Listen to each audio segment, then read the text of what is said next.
برحب بيكم مشاهدينا وبصبح عليكم مرة تانية. وأولى فقراتنا النهاردة فقرة الحوارية في يوم جديد مخصصينها للحالة الاقتصادية المصرية. الحالة الاقتصادية كلنا بنتكلم فيها، من أول ست البيت اللي هي بتحاول إن هي يعني يا دوب تظبط المرتب وميزانية البيت على حالة المعايش، لغايه وزير الماليه ووزير الاقتصاد ووزير التجاره الخارجيه.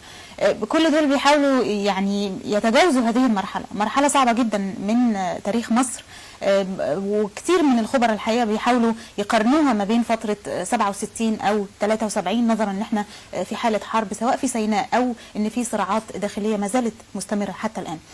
بينورنا في استوديو يوم جديد الخبير الاقتصادي العالمي والكبير دكتور صلاح جوده. بصبح على حضرتك يا فندم، صباح الخير. اهلا بيك يا فندم، صباح الخير ومنور دايما شاشه النيل الثقافيه. ربنا يخليك. دكتور صلاح، حضرتك كان ليك مقوله واحب اقولها بنصها، ان الوضع الاقتصادي الراهن في ظل حكومه حازم الببلاوي بدات العمل طبعا في يوليو 2013، وبعد 65 يوم من عملها حضرتك بتعتبرها افضل من حكومه هشام قنديل اللي هي في وقت النظام السابق، ولكنها لم تحقق حتى الان المأمول منها ولم تلبي طموحات الشعب المصري في قراراتها واللي هي ابتسمت بالبطء. تمام. الاقتصاد محتاج قرارات حاسمه ومش بطيئه.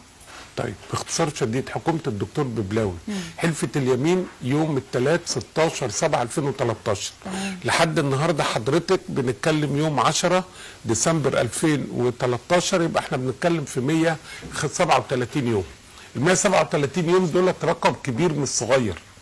طبعا رقم كبير في حياة الشعوب وحياة الأعمال، رقم كبير. صحيح. ما هو الصغير. ولا سيما ان انت عندك بنية أساسية موجودة. يعني أنا مش جاي أبني بيت من الأول، ده أنا عندي البيت موجود وفيه شبابيكه والصحي موجود والكلام من ده. كنت أغير عفش ولا أديله وش، هو ده الكلام. صحيح. يعني ده باختصار شديد.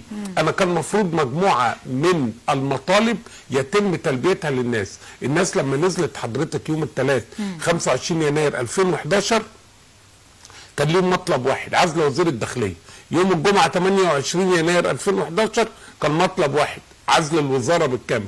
اعتبارا من يوم السبت بقى 29 يناير 2011 كان المطلب 4 حاجات: عيش، حريه، عداله اجتماعيه، كرامه انسانيه. العيش ده اقتصاد، الحريه سياسه، العداله الاجتماعيه اقتصاد، الكرامه الانسانيه اقتصاد. اي ان 75% من المطالب اللي قعد الشعب كانت مطالب اقتصاديه، وال 25% كانت مطالب سياسيه. الكرامه الانسانيه اقتصاد؟ طبعا. ازاي يا فندم؟ الكرامه انسانيه، انا عايز اعيش كويس في مسكن كويس في صحه كويسه، ولادي يتعلموا كويس، هي دي الكرامه الانسانيه ليه. صحيح. بس صحيح. يبقى اقتصاد. العيش ده اقتصاد، مش كده؟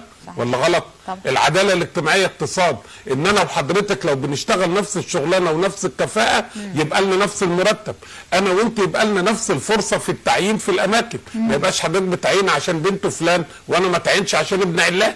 هي دي العداله الاجتماعيه. صحيح. ولا غلط؟ فايه القرارات اللي كانت 75% من مطالب الناس كانت مطالب اقتصاديه. صحيح. ال 25 هي مطالب سياسيه.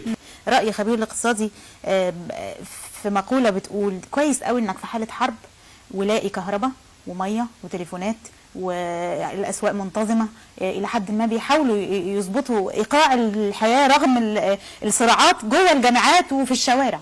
فايه رأي حضرتك في المقولة دي، ان لسه في دولة، لسه في اقتصاد واكل وشرب، لسه البيوت مفتوحة ما اتقفلتش؟ ده كلام ضد المنطق.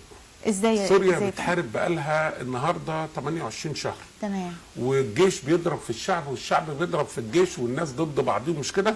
وبياكلوا وبيشربوا والكهرباء شغاله هناك والتليفونات هناك والميه هناك. مش في كل البلدات يا فندم. انا بقول لحضرتك ده ناس بتضرب مدافع في الشارع، مش كده؟ لبنان قعدت حضرتك 8 سنوات في حاله حرب. تمام. الصبحيه بيحاربوا بالليل سهرانين في الديسكو زي الالماس. بس احنا بقالنا 3 سنين يا فندم. احنا بقى لنا 1050 يوم بالظبط كده، من يوم الثلاث 25 يناير للنهارده. انت مش في حاله الحرب اللي هو مع عدو، مش كده؟ انت في حاله حرب مع نفس. السؤال بقى هنا هو نفسي تماما، هل في حلول لده؟ طبعا في حلول. لا يوجد مشكله تحت سماء هذه الارض ليس لها حل. صحيح. سوى شيء واحد، المولى عز وجل اختص نفسه. ميت تقول احييه.